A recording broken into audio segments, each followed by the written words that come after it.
Madame, Monsieur, bonjour, bonsoir. C'est selon l'heure à laquelle vous suivez cette émission. Merci de votre sympathique attention accordée à Congo Web Télévision. Le magazine est consacré essentiellement au processus électoral. Nous sommes, pour ce premier numéro, nous recevons pour vous un invité qui n'est pas présenté. Il s'agit de Norbert Yamba Yamba. Il est président de la Nouvelle Vision panafricaine, ancien conseiller politique, économique, financier et audit de fait président Tshisekedi, également ancien secrétaire général du Fonds citoyen pour la République et consultant international en développement durable. Bonsoir, bonjour, monsieur Norbert Yamba Yamba. Bonsoir, Marcelin. Nous sommes très heureux de vous recevoir pour ce premier numéro de l'émission En marche vers les élections. Nous parlons essentiellement processus électoral dans ce magazine. Ma première question, nous sommes à 8 mois de la tenue des élections et dans l'opinion, un nouveau concept, la machine à voter. Vous avez à dire sur la machine à voter?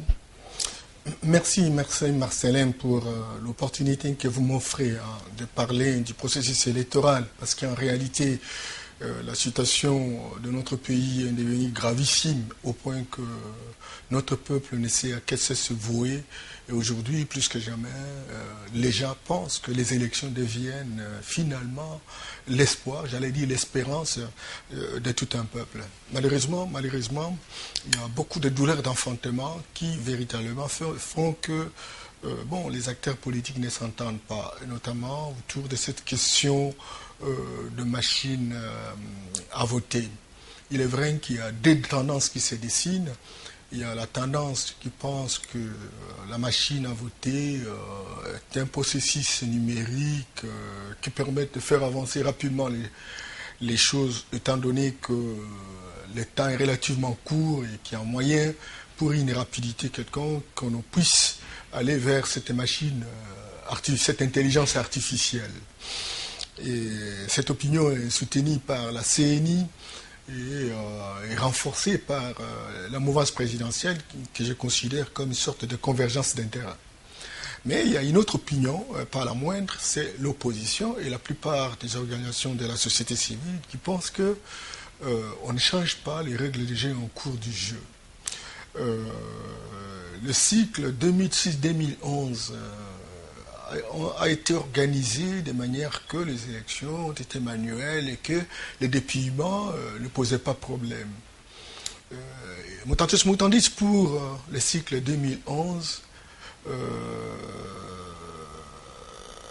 2011-2016. Maintenant, pourquoi on introduirait naturellement la machine à voter qui ne se retrouve même pas en termes d'activités prévues dans les calendriers électoraux?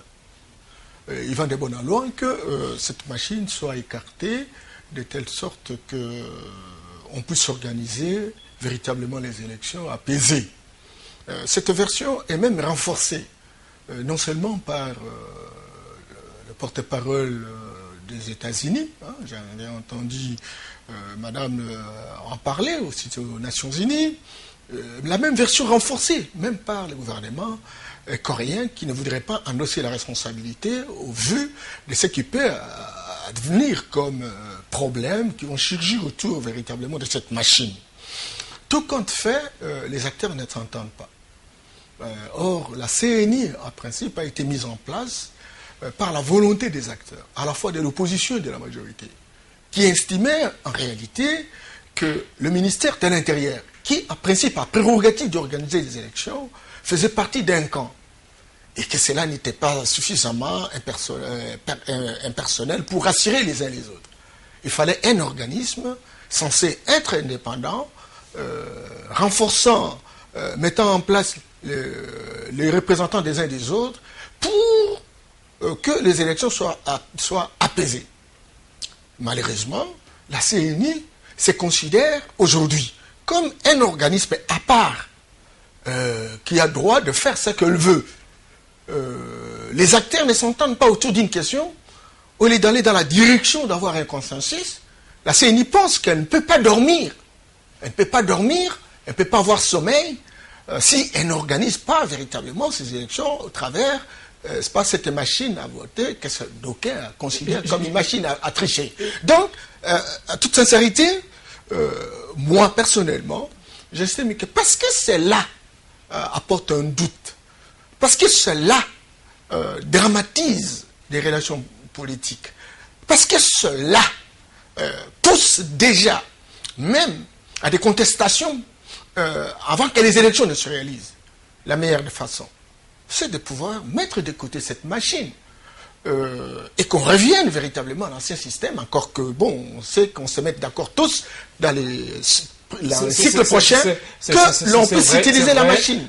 C'est vrai, vous avez soulevé des tendances. Il y a ceux qui soutiennent la machine à voter et il y en a ceux qui doutent des failles, probables failles qu'on pourrait enregistrer avec cette machine à voter. Mais au-delà, la Commission électorale nationale indépendante a donné une certaine garantie sur l'aspect technique, mais aussi il y a une autre question, question timing. Il y a des contraintes liées au facteur temps. La CENI vous dit si nous voulons organiser des élections en 2018, décembre 2018, et la date est fixée déjà pour le 23, il faille passer par la machine à voter. Vous ne voyez pas que si l'on se met aujourd'hui à revenir sur l'élection avec des papiers, on risque de gagner plus du temps, ce qui n'est pas accepté par une opinion aussi considérable. Gagner du temps pourquoi? Gagner du temps pourquoi? Vous savez qu'il n'y a pas que ceux qui sont à la CENI, notamment son président, qui est le plus grand expert que l'on connaît en Afrique ou au Congo. Nous avons tous été à l'école, il y a des spécialistes, des gens qui connaissent mieux que lui par rapport à cette question électorale. Vous croyez quoi? On est des imbéciles? Même si l'intention c'est de pouvoir imbéciliser les gens? Ah mais non! On vous dit que les gens ne sont pas rassurés par rapport à cette question. On ne fait pas la démocratie avec 1 ou 2% de la population. On fait la démocratie avec 100% de la population. Au moins qu'on dépasse ne serait-ce que 50%. Aujourd'hui, cette question électorale qui est liée à la machine à voter pose problème. La manipulation, le nombre de machines achetées, la manière où l'on va faire. Vous savez, on aura plus de 80 000 bureaux de vote.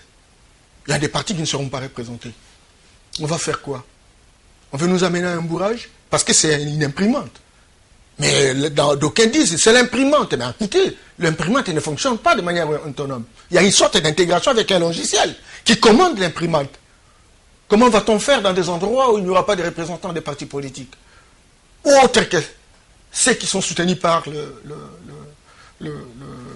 la CENI. Et la CENI a beaucoup parlé de l'argent.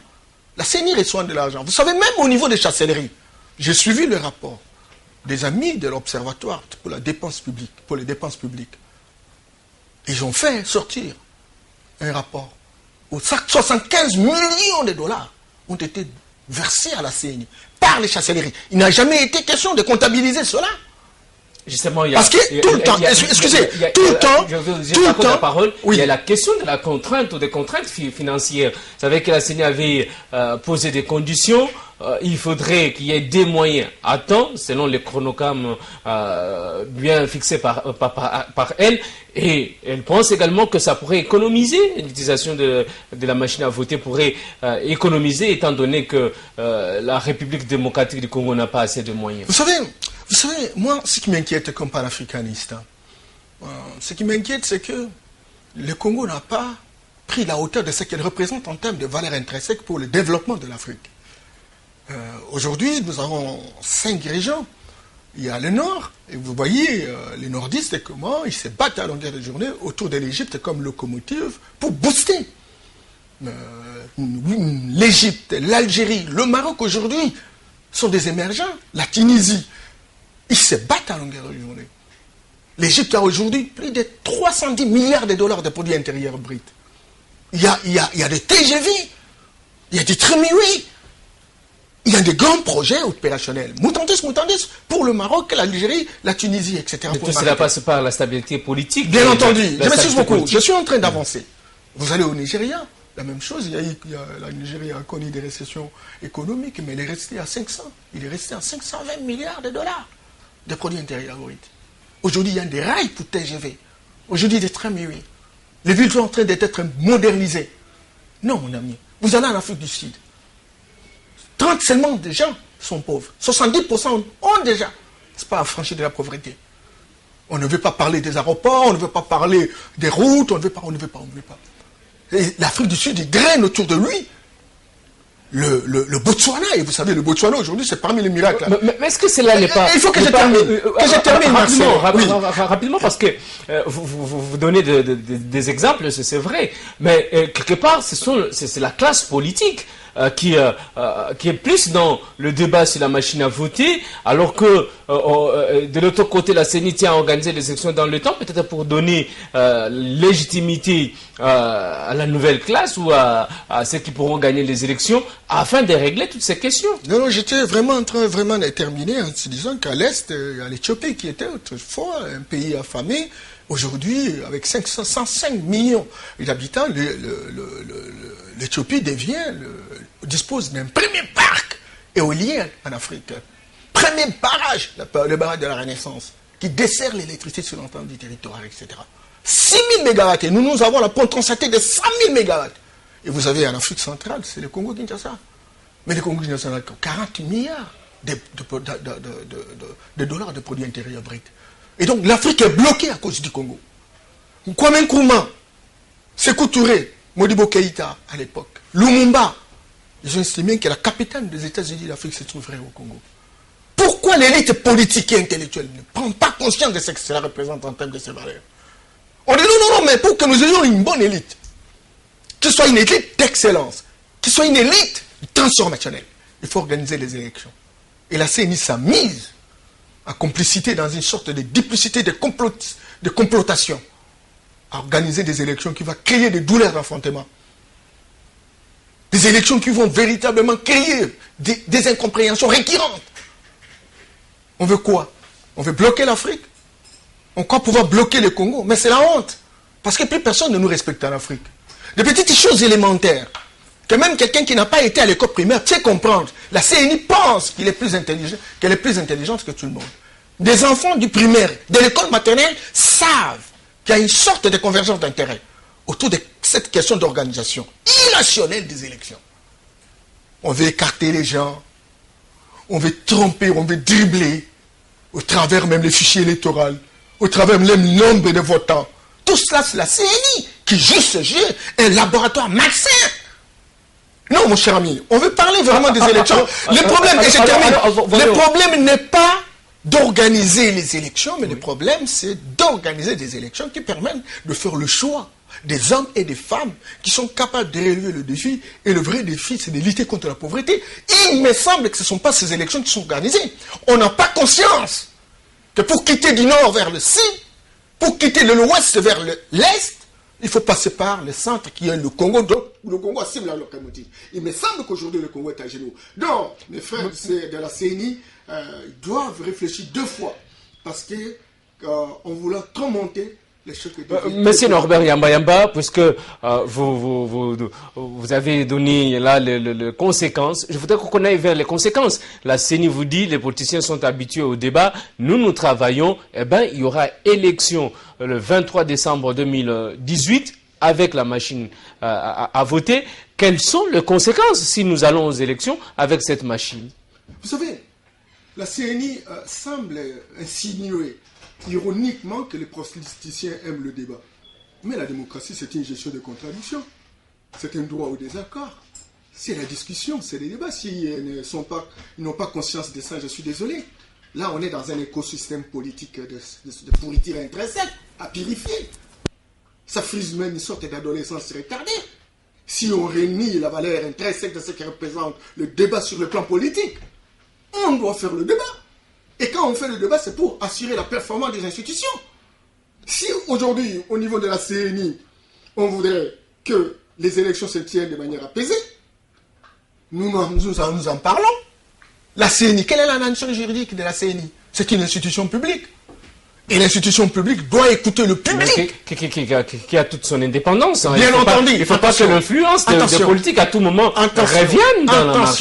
L'indépendance suppose qu'on ne prend pas parti à une obédience. L'indépendance suppose qu'elle tient compte de faits rationnels qui écoutent les uns les autres, les différentes divergences, qui en fait une synthèse et qui dégage quelque chose qui permette les uns des autres de se rassurer qu'on est sur une même voie, on est sur une même piste et on est devant un arbitre qui donne l'égalité des chances à tout et chacun. C'est ça l'indépendance. Mais la force de la CENI, c'est sa capacité d'être à l'écoute des uns des autres par rapport aux propositions, par rapport aux opinions et synthétiser ces opinions pour apaiser, rassurer les uns les autres. Que vous croyez que je suis avec tel groupe, il n'est pas question. Voilà ce que nous pouvons faire. Et c'est ce qui est demandé à la CENI. Donc, brandir l'indépendance pour une institution publique, comme qui dirait qu'en fait, le nombre de personnes qui sont à la CENI représentent les Congolais dans leur ensemble et qui sont plus intelligentes que tous les Congolais et qu'on ne peut pas écouter les Congolais par rapport, encore que la CENI ne fait pas partie véritablement déjà en compétition. Vous avez évoqué la question de financement. Croyez-vous aujourd'hui que la CENI a tout le moyen parce qu'elle semble afficher la détermination pour l'organisation des élections. Déjà, les fichiers électoraux est disponible, il faut encore qu'ils soient nettoyés. Vous faites foi qu'il y a finalement élection, il y aura finalement élection et qu'il faut sensibiliser l'opinion. Depuis un certain temps, on est en train d'aller dans cette question électorale. Il n'y a pas de bonne foi ici. Les institutions ne font plus confiance, la population ne fait plus confiance aux institutions. Vous savez, il y a deux notions importantes à Sciences Po. La notion du pouvoir et la notion des institutions. Le pouvoir, c'est un régime qui arrive, effectivement, qui met en place son projet, etc. Mais il y a d'autre part les institutions, qui ont des missions originelles, qui ont des prérogatives. Et donc, lorsque les institutions ne peuvent plus agir, et que c'est le pouvoir qui donne des injonctions aux différentes institutions, ça devient un danger public. C'est gravissime.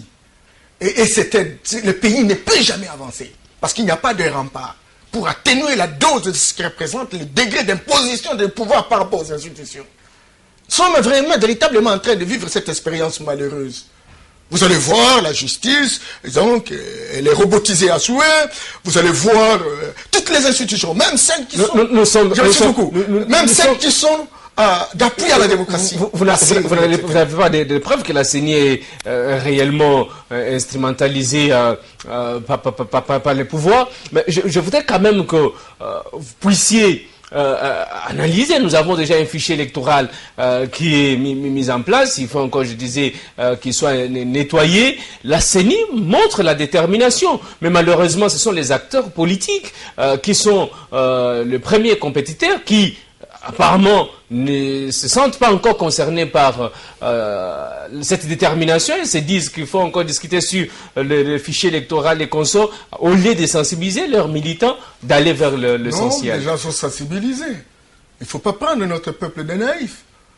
Plus personne n'est plus dans la résignation. Je sais qu'il y a une certaine élite qui est imbécilisée, manipulée, instrumentalisée à souhait.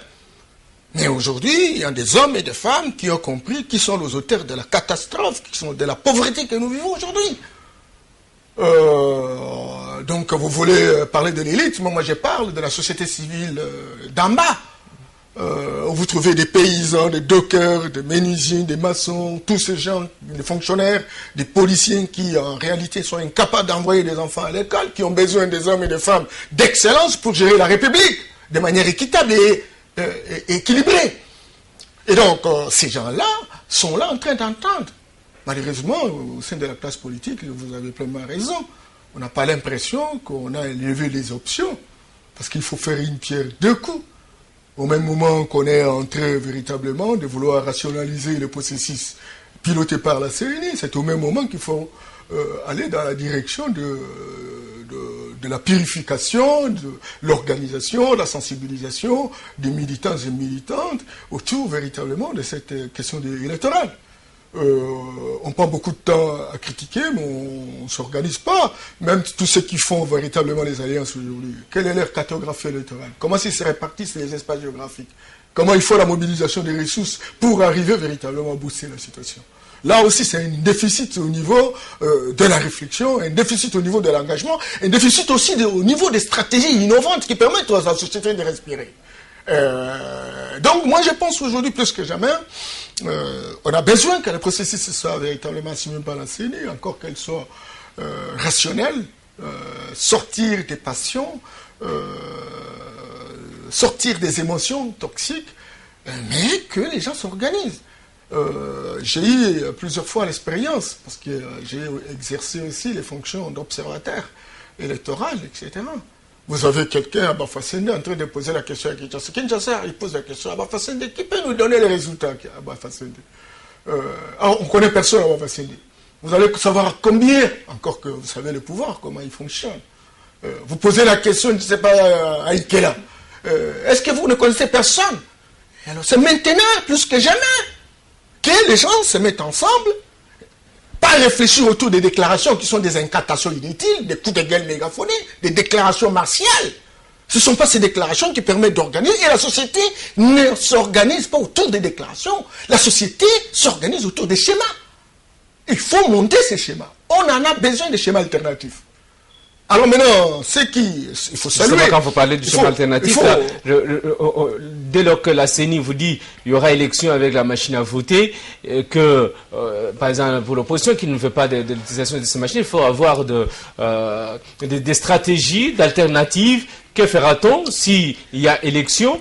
Il faut des scénarios. Il faut des scénarios. Justement. Il faut des scénarios. La CENI est omnibilée par une obsession de poser des actes qui doivent pousser l'opposition à boycotter les élections. Et vous savez, quand on boycotte les élections en Afrique, c'est fini, c'est parti.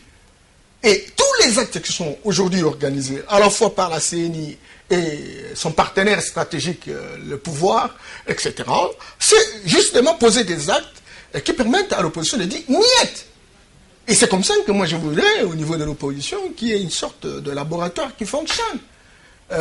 Ne prenez pas le risque. Tout comme au niveau de la société civile, parce que la question des élections n'est pas seulement une question politique. Vous venez de dire, il y a des attentes de l'opinion. Il faut que le peuple ou la population soit impliquée réellement sur les conséquences. Nous sommes en train de vivre une époque d'imbécilisation, non seulement de l'élite politique, mais de l'élite sociale. La société civile qui aurait pu jouer le rôle des remparts. Et beaucoup de pays à travers le monde ont montré que la performance des institutions est le résultat de la capacité de la société civile à se montrer très productive, très initiative. Mais la société civile est imbécilisée au même titre que la classe politique. Soit par la part du pouvoir, par la part de l'argent, et bon, les gens se retrouvent pris dans cet engrenage-là, oubliant les intérêts de tout un peuple, oubliant, n'est-ce pas, la vision, les rêves de l'Afrique autour de la RDC qui constitue naturellement la gâchette du revolver, comme disait Franck Fanon. Et cette société civile en train de relayer la mouvance présidentielle, une société civile en train de relayer l'opposition, et parce que c'est la mouvance qui est du reste au pouvoir a beaucoup plus de moyens. Or, aujourd'hui, il n'y a pas de travail, on n'a pas d'entreprise qui crée de l'emploi, etc. Et donc tout le monde, n'est-ce pas, l'élite sociale imbécilisée, eh ben, il va vite, rapidement, pour occuper toute telle responsabilité, en relayant sous base des coups de gueule mégaphonés, disant comme si c'est le peuple qui en parlait, etc. Et ils endosseront la responsabilité devant l'histoire et les générations futures pour avoir freiné le développement de l'Afrique, pour avoir freiné l'avenir de tout un peuple. Aujourd'hui, le Congo a 80 millions. On est incapable de donner l'eau. On est incapable de donner l'électricité, les routes. D'envoyer les enfants à l'école, d'envoyer les gens se faire soigner. Les gens meurent parce qu'ils n'ont pas d'aspirine. Et la société civile va dire, ah, il y a une bonne gestion, il y a eu autant de chantiers, etc. Et pourtant, en 2035, on aura 160 millions. Si aujourd'hui on a 80 millions, on est incapable. 97% des gens sont dans le chômage. Et dans 17 ans, on aura 160 millions. Le double de la situation de la responsabilité. On va vivre comment? La responsabilité. On va vivre comment? La responsabilité collective. Alors là, il y a le problème de la question de la date butoir, 23 décembre 2018. Croyez-vous? Mais je dois croire. Je dois croire à condition qu'il y ait rectification. N'est-ce pas? Je dirais, pas règle de jeu, mais rectification des stratégies. De part et d'autre. Si la CNI prend conscience en définitive que le pays fait la honte de tout le pays du monde. Vous ne pouvez pas imaginer qu'il y a 10 pays puissance économique en Afrique. Tous les pays supposés être locomotives dans les 5 régions sont présents, sauf la RDC. Et la RDC est avec la Guinée équatoriale, avec l'Angola, et l'Angola, la Guinée équatoriale font partie des top 10. La RDC n'est pas là, et pourtant c'est elle qui a la locomotive au regard de ses potentialités, etc. Eh bien, est-ce que la date sera respectée? Je dis, cette date pourrait être respectée. Mais la stratégie de la CNI aujourd'hui, et du pouvoir, c'est de pouvoir pousser l'opposition au boycott. Parce qu'ils savent tous que la situation aujourd'hui de notre peuple n'a pas été réglée. Mais semble aussi que l'opposition, d'une manière, n'est pas également prête. L'opposition ne semble pas être aussi prête pour ces élections. Quand on voit, ils sont plus dans la guerre des positionnements, la machine à voter, les débats, c'est tout ce qui est normal. Mais la CENI est en train d'avancer. Nous avons aujourd'hui un fichier électoral. Et bientôt là, la loi sur la répartition des sièges sera discutée au Parlement. Cette opposition risque d'être prise de pied. Tout à fait. Tout à fait. Donc, dans une société, il faut avoir des gens qui rêvent, pas des rêveries romantiques, mais des gens qui ont une perspective long-termiste, qui savent voir 50 ans, 100 ans, qui reviennent et qui embarquent les gens. Mais si des gens qui sont dans une vision court-termiste, qu'est-ce qu'on fait aujourd'hui? Ils ne savent pas se poser la question, qu'est-ce qu'on fait le lendemain? Et après le lendemain, on fait quoi? Et que tout le monde est dans la situation de routine. On veut faire la même chose que les autres. On perd les ports. On perd les ports. On ne réfléchit pas en profondeur. Je me rappelle bien quand nous, on a été à l'IDPS, à l'époque, on était très jeunes. On était dans les cellules, dans le riz. On était dans les sous-cellules. On était dans les sections, des réflexions, des groupes de réflexion, et qui faisaient une sorte de remontée verticale et horizontale, des produits de réflexion. Où sont ces groupes aujourd'hui? Même sur l'ensemble de l'opposition en général. Les quelques rares, vous voyez, l'opposition prend place, que c'était pas une proposition, c'est, voilà, on se retrouve, on fait une déclaration, c'est facile d'écrire. Oui, on écrit une déclaration, des belles phrases, etc. Mais ça, c'est un enseignement bâtardisé. On a besoin des gens qui, chaque jour, au lieu simplement d'organiser des réunions pour écrire des déclarations, mais qui se disent, écoutez, voilà les scénarios. Vous savez, la mouvance présidentielle, j'ai compris à un moment que ces gens-là, parfois ils se retrouvent. Ils sont dans la jouissance, dans l'euphorie de jouissance, c'est vrai, mais ils prennent aussi, en buvant, en mangeant, le temps aussi de pouvoir réfléchir. Comment nous pouvons dribbler ces gens? Comment nous pouvons faire pour gagner? Et il y a des commissions, des gens, etc., en dehors des perroquets qui tout le temps à la télé, etc. Mais il y a des gens qui, en réalité, réfléchissent à longueur de journée pour dire comment nous pouvons... Monsieur Robert Mayamba, quelle est la perspective pour des élections apaisées en République démocratique du Congo? La perspective des élections apaisées, dans un premier temps, il faut donner la possibilité à la mise de côté la machine, parce que ça fait l'objet de contestations, etc. Bien que la machine, en tout cas, moi, je suis de la génération Android, je ne peux pas refuser la machine. Mais je me dis que cette machine, parce qu'elle vient au moment où le jeu est en cours, ça pose problème de confiance, et parce qu'il n'y a pas confiance, parce que nous voulons avoir des élections apaisées, et donc il faut écarter cette machine. Deuxième chose, il faut aller dans le sens de la résolution, n'est-ce pas, des accords de la CENCO, qui pose la problématique de la décrispation au travers de la libération, n'est-ce pas, des prisonniers politiques. Aujourd'hui, Jean-Claude Mouyambo est en prison, Franck Diongo est en prison, Diomin Dongal en prison, et beaucoup d'autres, n'est-ce pas, prisonniers emblématiques, et même des petits citoyens, pourquoi pas. Bon, aujourd'hui, de plus en plus, Moïse Katumbi, il y a plusieurs, n'est-ce pas, grillés lieu photo de la personne qui était l'homme de prédilection, l'unité des mesures à la mouvance présidentielle, dont tout le monde s'en réclamait, la performance, etc. Aujourd'hui, il devient la bête noire. Il faut arrêter véritablement cette stratégie émotionnelle qui frise, j'allais dire, une sorte de pseudo-politique. Je vous remercie, Norbert Yamba d'avoir été notre invité pour ce numéro de notre magazine Marche vers les élections. Merci d'être venu. Merci bien, Marcelin. Je crois que c'est un premier numéro. Nous sommes dispo pour que de temps en temps on puisse réfléchir sur la République. Toutes mes excuses s'il y a eu des propos émotionnels qui frisent une sorte de rouleau compresseur, mais bon, c'est l'émotion, c'est vrai, parce que c'est notre pays, c'est notre plantation, c'est notre église. On a l'impression qu'il y a un îlot d'abonnants dans un océan de misère. Il faut arrêter cette dynamique pour qu'on rééquilibre, c'est pas la répartition des rôles afin de relever le défi. Et le vrai défi, c'est de lutter contre la pauvreté de notre peuple. Merci beaucoup. Madame, Messieurs, merci également de votre sympathique attention. Nous vous retrouvons très prochainement avec un nouveau numéro. Merci bien.